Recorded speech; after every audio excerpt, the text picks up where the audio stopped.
नमस्कार, मैं मनोज भट्ट। आप देख रहे हैं इंडिया टुडे ग्रुप का फार्मर डिजिटल प्लेटफॉर्म किसान। भारत में किसान आंदोलन चल रहा है। किसान एमएसपी गारंटी कानून की मांग कर रहे हैं। उस बीच डब्ल्यूटीओ की बैठक है और डब्ल्यूटीओ की बैठक में भारत और थाईलैंड धान पर मिलने वाली एमएसपी को लेकर आमने सामने आ गया। ये बताते हैं आपको पूरा मामला क्या है और क्या हुआ है। सबसे पहले बात करते हैं देश में चल रहे किसान आंदोलन की। किसान 13 फरवरी से आंदोलन कर रहे हैं। मुख्य मांग एमएसपी गारंटी कानून है। किसानों का कहना है कि सरकार 30 फसलों के एमएसपी की घोषणा करती है, लेकिन कानून ना होने की वजह से बाजार में उनकी फसलें एमएसपी से नीचे खरीदी जाती हैं। किसान संगठनों की मांग है कि एमएसपी गारंटी कानून बना दिया जाए, जिससे खुले बाजार में भी फसलों की एमएसपी सुनिश्चित हो सके। किसान संगठन ये मांगे कर रहे हैं और इस बीच डब्ल्यूटीओ की 4 दिवसीय बैठक अबू धाबी में 26 तारीख से शुरू हो गई है, जिसका आज अंतिम दिन होगा।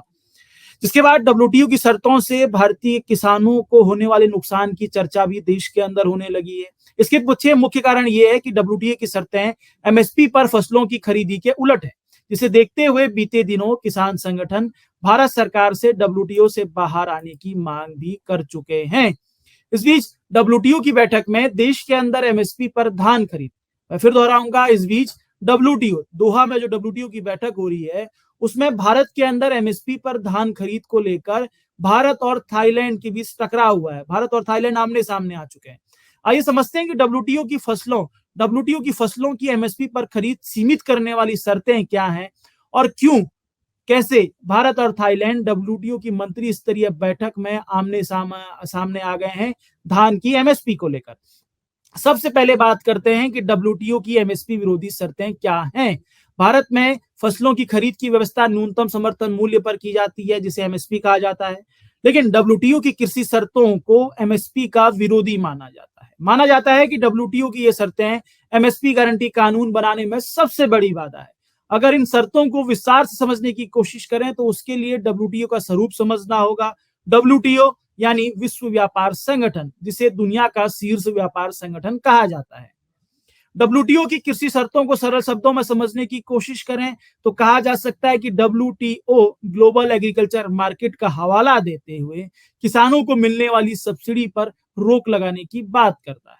असल में फसलों की सरकारी खरीद यानी एमएसपी पर फसलों की खरीद को सरकारी सब्सिडी के तौर पर रेखांकित किया जाता है। अब बात करते हैं कि भारत में जो गेहूं और धान की एमएसपी पर खरीद होती है, वो उसके पीछे की कहानी क्या है। अगर उसकी कहानी को एक शब्दों में रेखांकित करें तो भारत डब्ल्यूटीओ के नियम के विरुद्ध जाकर गेहूं और धान की एमएसपी पर खरीदारी करता है। उसे मैं आपको समझाने की कोशिश करता हूं आखिरकार ये क्या है। असल में डब्ल्यूटीओ का नियम है कि कोई भी सरकार अपने देश के किसानों से कुल उत्पादन का 10 से 15% तक ही फसलों की खरीद एमएसपी पर कर सकती है, यानी कि सीधे तौर पर की सरकार कर सकती है।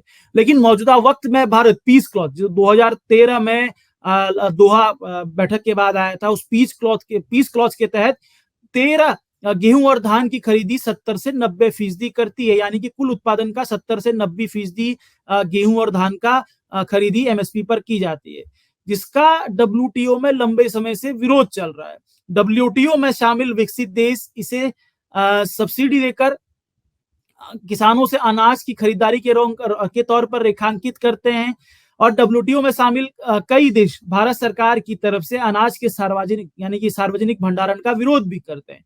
तो वहीं भारत पूर्व में स्पष्ट कर चुका है कि वह देश में खाद्यान्न सुरक्षा सुनिश्चित करने यानी पीडीएस, जैसे राशन की दुकान में जो अनाज वितरण होता है उसके लिए अनाज का सार्वजनिक भंडारण करता है और देश के कमजोर किसानों को आर्थिक सुरक्षा देने के लिए फसलों की एमएसपी पर खरीदी की जाती है। ये एक गणित है जिसमें भारत सरकार पीस क्लॉज के तहत डब्ल्यूटीओ के नियमों के विरुद्ध जाकर गेहूं और धान की खरीदारी करता है। अब बात करते हैं कि धान की एमएसपी पर भारत और थाईलैंड डब्ल्यूटीओ की बैठक पर जो आमने सामने आए हैं। डब्ल्यूटीओ की बैठक चल रही है। डब्ल्यूटीओ की इस बैठक में बीते दिनों धान की एमएसपी पर भारत और थाईलैंड आमने सामने आ गए। असल में डब्ल्यूटीओ की बैठक में थाईलैंड के राजदूत ने भारत पर कथित तौर पर ग्लोबल मार्केट में हावी रहने के लिए सब्सिडी वाले चावल यानी एमएसपी पर खरीदे गए धान से बनने वाले चावल का इंपोर्ट करने का आरोप लगाया।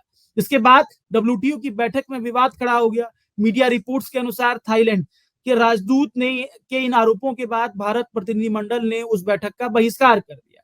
अंतर्राष्ट्रीय मीडिया रिपोर्ट्स के अनुसार थाईलैंड राजदूत ने आरोप लगाया कि भारत में चावल पर सब्सिडी यानी कि एमएसपी पर धान की अधिक खरीदारी की जाती है। इससे भारत को इंटरनेशनल इंपोर्ट में बढ़त मिलती है। सीधे तौर पर जो थाईलैंड है वो इंपोर्ट के मामले में भारत का प्रतिद्वंदी है। बात करते हैं कि अब ये जो विवाद हुआ है उस पर उससे क्या असर होगा। डब्ल्यूटीओ में लंबे समय से कृषि सब्सिडी का मामला फंसा हुआ है। विकसित देश और विकासशील देश इस मामले को लेकर आमने सामने है। विकसित देश अपने किसानों को अधिक फार्मिंग सब्सिडी देते हैं, लेकिन ग्लोबल एग्रीकल्चर बाजार का हवाला देते हुए विकसित देशों के किसानों को मिलने वाली सब्सिडी को सीमित करने की बात कहते हैं। विकसित देशों की सूची में अमेरिका सबसे आगे है, और विकासशील देशों की जो है उसमें भारत को समझा जा सकता है कि भारत और दक्षिण अफ्रीका अव्वल है। ये चेहरा बने हुए हैं। इसको लेकर बीते कई सालों से विवाद गहराया हुआ है। ऐसे में माना जा रहा है कि डब्ल्यूटीओ की इस बैठक में कृषि सब्सिडी का मुद्दा और उलझेगा। ऐसे में माना जा रहा था कि इस बैठक में कृषि सब्सिडी का मुद्दा सुलझेगा, लेकिन थाईलैंड की तरफ से जिस तरीके से चावल सब्सिडी का मुद्दा उठाया गया है उसके बाद डब्ल्यूटीओ में कृषि सब्सिडी का मुद्दा उलझ सकता है। इस तरह की संभावनाएं जताई जा रही हैं। अब देखना होगा डब्ल्यूटीओ का बैठक समापन की तरफ होगी। अब किस तरीके से डब्ल्यूटीओ की बैठक पर क्या चीजें निकल कर आती हैं, कि क्या डब्ल्यूटीओ की बैठक पर समाधान होता है, इस पर सबकी निगाहें हैं। ये हमारी कोशिश थी। आपको ये हमारी कोशिश कैसी लगती है जरूर बताइएगा। अगर आपको हमारी ये कोशिश पसंद आती है तो शेयर, सब्सक्राइब, लाइक जरूर कीजिएगा। इसी के साथ इजाजत दीजिए। अगर ये वीडियो आपको पसंद आया है तो इसे लाइक जरूर करें। अगर चैनल अभी तक सब्सक्राइब नहीं किया है तो कर लें और नोटिफिकेशन पाने के लिए बेल आइकन भी दबा दें।